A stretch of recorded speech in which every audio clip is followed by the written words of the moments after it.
In today's video, we got Stephen Curry's wife keeps embarrassing him. Let's do it. What's poppin', y'all? Somebody who I wouldn't say I can't stand, but just always seems to have the wrong thing to say, and we're always wondering, why are people putting a microphone in front of her face? You know how they say, like, yo, you need to snatch a microphone from dudes? They need to snatch a microphone from some of these wives, because in this case, it's Ayesha Curry, who just springs back up again, being married to one of the greatest NBA players of all time, the greatest shooter of all time, and I'm gonna play you guys the clip, and we're gonna break this down little by little. 4 kids. Did you always knew you wanted a big family? No. So I didn't want kids. I didn't want to get married. I thought I was going to be career girl and that's it. And I had my eyes set on my goals. And I was never the little girl that like dreamt about the wedding dress and all of that. And then it happened so early in my life. So it's like, it's one of those things like you don't know what you actually don't know what you want. It's so hard also to be the woman in a situation where you're like, men just don't get as much scrutiny. Like they can maybe tell him like your shots suck tonight, but like the looks and all of that is just like not a factor of conversation as much. No. Did you talk to Steph about it, like, or did you kind of keep it within yourself so it didn't? I do not have a bone in my body that can keep anything to myself. So if it comes to mind, it's coming out. And he's so gracious. Like he tries to resonate with me, but he just can't. All right, I'm gonna say this right now, okay? And this is just me being honest. What she said about she never thought that she would have kids, be the certain woman that she is now, I don't think there's nothing wrong with that part. But the part where she brings up Steph saying that he tries, he's gracious, but he just can't resonate with me, that's blatantly disrespecting your man in the media.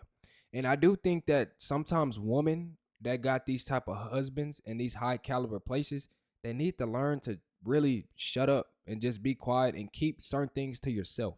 Because certain things does not need to be let out to the public. Because the reasoning is, if you do let it out to the public, this is what you get. And he also comes from a place of like, it's effing stupid. Like, it's not true. So why? And I'm like, but wait, like, listen to how it makes me feel. And he's like, but why does it make you feel like that? It's not real. So the first thing that someone did is they quoted it and said, what career? She's talking like she had Michelle Obama potential. LOL, she's a high school grad and was a failed actress. I will say this because a lot of people are going in on her and saying that she kind of regretted her decision. But no, in the beginning, she clearly says that she's like, oh, I never wanted kids. I never wanted this. And then she says, you don't know what you want. So she is saying like, I didn't think I wanted any of these things. I think I wanted a completely different path for myself. But when this happened, and it happened suddenly, well, she doesn't say that she really enjoyed it, but she's like, oh, now I know that this is what I wanted. And that's probably all the grace I'm going to be able to give her. So now we're going to move into the next section where we got to grill her for. Okay, so she changed her mind saying this is what she wanted. I think this is what any woman would want. A husband, Stephen Curry, the greatest shooter of all time. You can't ask for nothing better than that. And this is a primary example of fellas. You can't please a woman. It doesn't matter if you have the most money in the world, the highest status. There's still going to be something that a woman's going to feel like she needs. After we got married, we found out we were pregnant with our daughters so quickly. I didn't even have time to think about what I wanted anymore. It's so interesting. I spent my entire life like trying to work towards something, and then it kind of just disappeared, and I didn't think twice about it. But after my daughter turned 1, I remember there being a shift and being like, I have goals for myself. Like, this doesn't feel right. I love being a mom, but I love doing other things too. And I need to get my shit together and figure out what that looks like for myself now. Sweetheart, I'm going to just say this right now, okay? Nobody told you to lay down and have sex. Nobody forced you to have sex. So when you knew, everybody that has sex knows there's a possibility of them getting pregnant. And when you get pregnant, in this type of situation here, you should just be grateful that you're able to have a kid and you have a husband like Stephen Curry once again. God damn. Like, how ungrateful can you be? Oh, If I have a career and I'm Yeah. not home, like did you experience that? I still experience Okay. that. I still experience that. I'm always in therapy talking about this. If you lose all of those things that were interesting about you, even for yourself, like even the things that made me feel confident and cool, then what are you doing? There's a problem here.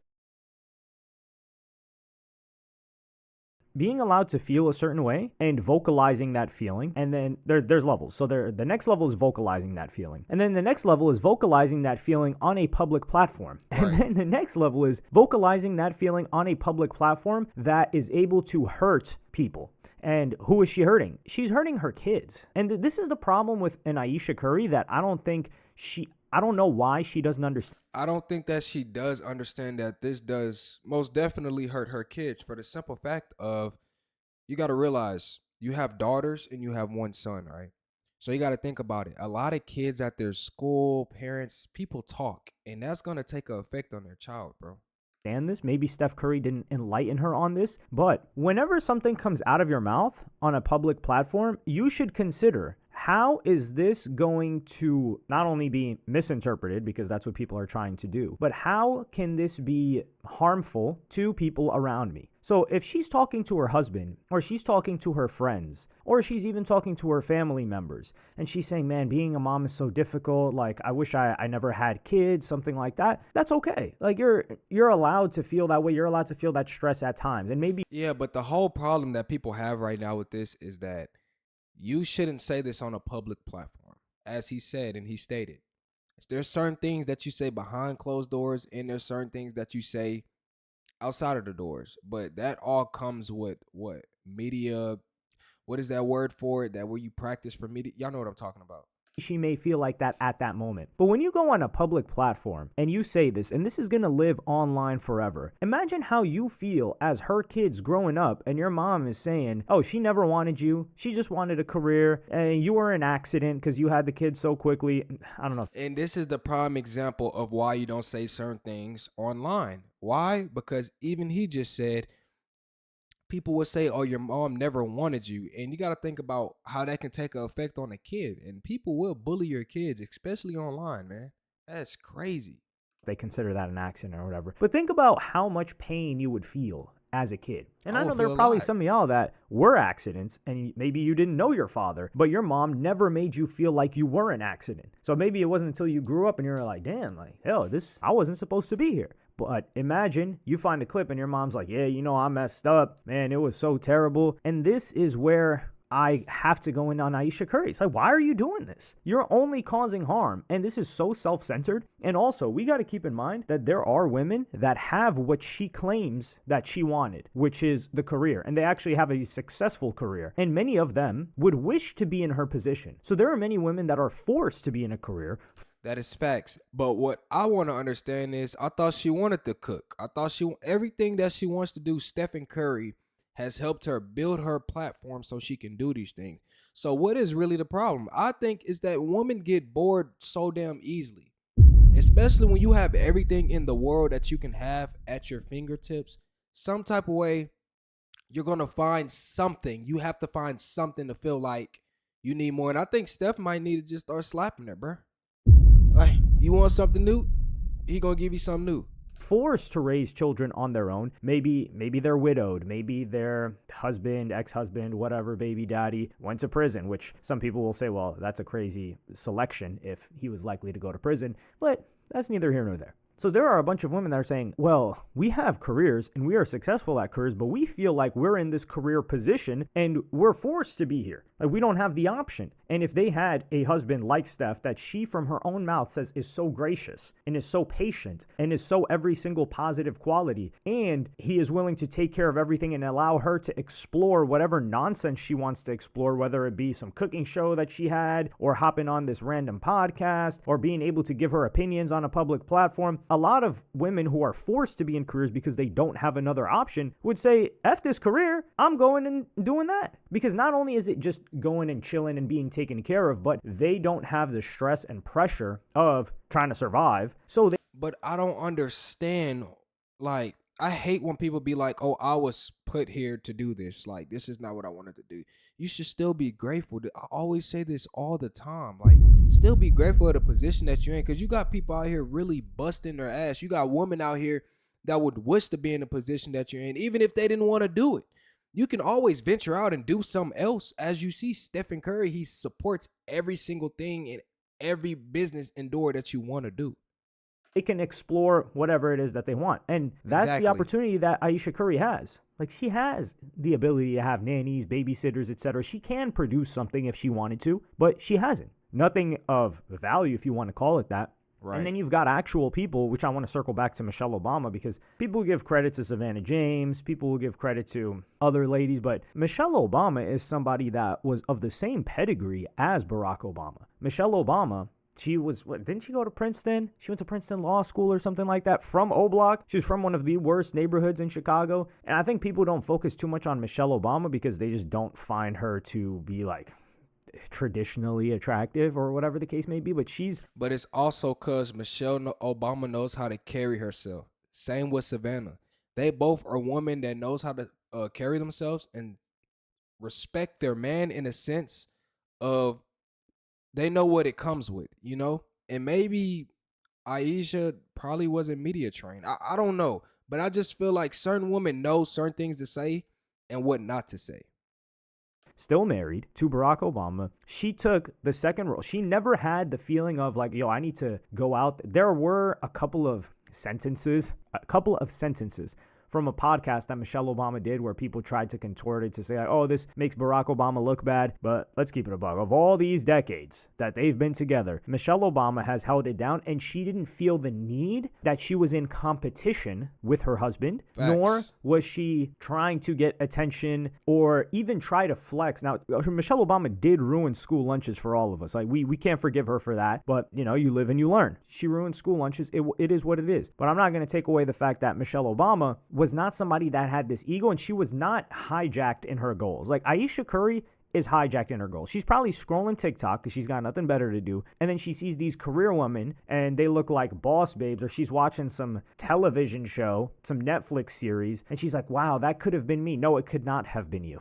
But see, this is where social media plays effect and plays a toll on people. Like, people do have to understand, stop trying to compare y'all lives to everybody else's lives, because that will make you miserable.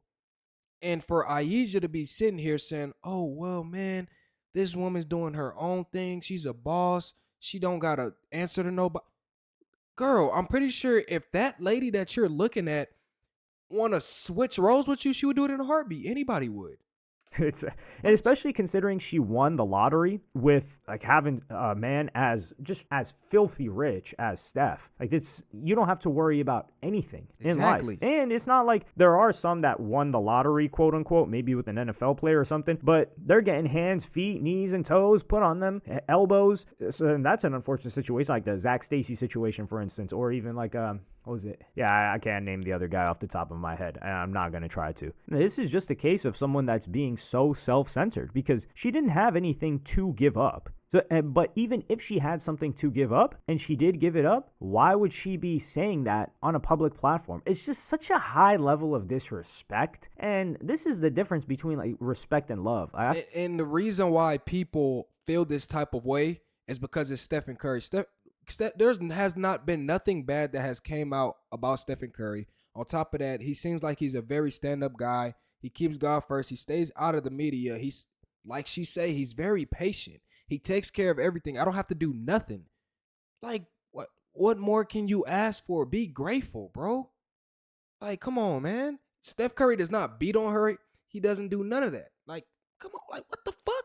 I feel like, of course, Aisha Curry, I think she loves Steph Curry, but I don't think she respects Steph Curry, because if you respect somebody, you're not going to talk about them in a way that you know. And in the past, it's happened. She's like, yeah, I feel like I don't get enough attention from dudes. And the other ladies were looking at her like, wait, what do you mean by that? Exactly. Like, what do you mean by that? You're trying to And she also doesn't understand. You know how many women would change and want Stephen Curry? You know, Stephen Curry's loyal. Like, he needs to just get him a side piece, couple of them, to prove a point to her. Like, do you know who I am? compete with these young girls when you're married and you got multiple kids? Like, what are you doing? Like, what is she? She pushing 40 right now? How old is Aisha Curry? Man, I need to look this up. She's still out here. This is crazy. Aisha Curry is 36 years old, talking about she doesn't get enough. And she had a show on the Food Network. Like, you did have a quote unquote career. She had a cookbook. She's always on TV. Like, come on, man. And we've never heard Steph even scoff at her. We've never seen a photo of Steph seeming like he didn't want to be around her. Like, Steph is obsessed with this woman. I guess the only thing you can say from this is at least she didn't embarrass him to the degree that Larsa Pippen did with Scottie Pippen. But hey, there's still time for that. Let's not bring that up. That is totally worse. That's she just blatantly disrespected Scottie. And one thing I do want to ask, and I want y'all to type in the comments, okay? I want to know why all of these men who are high caliber players who have made history in some type of way, why does their women always end up disrespecting them when they can have everything in the world to offer to them? And I just don't understand that. Let's not jinx that. Actually, we should jinx that outcome. We do not want that outcome for Steph. We love Steph here. We all love Steph. Who hates Steph? But yeah, I feel like I'm going to get on a tangent. I feel like my blood's boiling right now. I got to record some other stuff. This is absolutely ridiculous. Like, somebody never let Aisha Curry on a podcast again. Nobody wants to. Now, she can do the cooking thing. I think that's fine. I think that's quite entertaining. Will I watch it voluntarily? No. But when a clip came up, I'm like, okay, this is fine. But her getting on a platform, giving her opinion, that was never a skill set. She was not in debate class. She was not in speaking class. Speaking is not her thing. And really, shutting up would have done wonders for her perception as well. Because this doesn't make her look good in front of anyone. Because women are grilling her, guys are grilling her, everybody's grilling her for this. Nobody is looking at this like, because you got to think a lot of chicks, they're like, yo, I'm struggling to make ends meet, even if they're single, right? Like, let's say they don't have kids, they're not married, and they're like, she doesn't even know what she wants. And this is the exact situation where people will always say, like, this is a lack of gratitude because you're thinking of the grass is always greener. Now, if you're in the dumps, yeah, the grass is most definitely greener if you've got brown grass and people parked on their lawns. It's for sure. But if you've got a decent life, nah, the grass is not always greener. But Aisha Curry here trying to tell us, dog, she doesn't have a decent life. She has a great life, an extremely magnificent life. Seriously. And if you have women, because everybody knows women are always going to take woman's side, can't hold each other accountable. But in this situation, if you have women holding you accountable, you are the problem. Seriously. Most men would give up their career to live a position like Aisha Curry. Like, they're like, yo, I could just do whatever I want and not have to worry about money. And I can, and like, my partner allows me to pursue whatever it is that I want and explore that. Sounds like, man, that's crazy. I think anybody would want that life, man. Y'all stay tuned to the next video, man. Peace.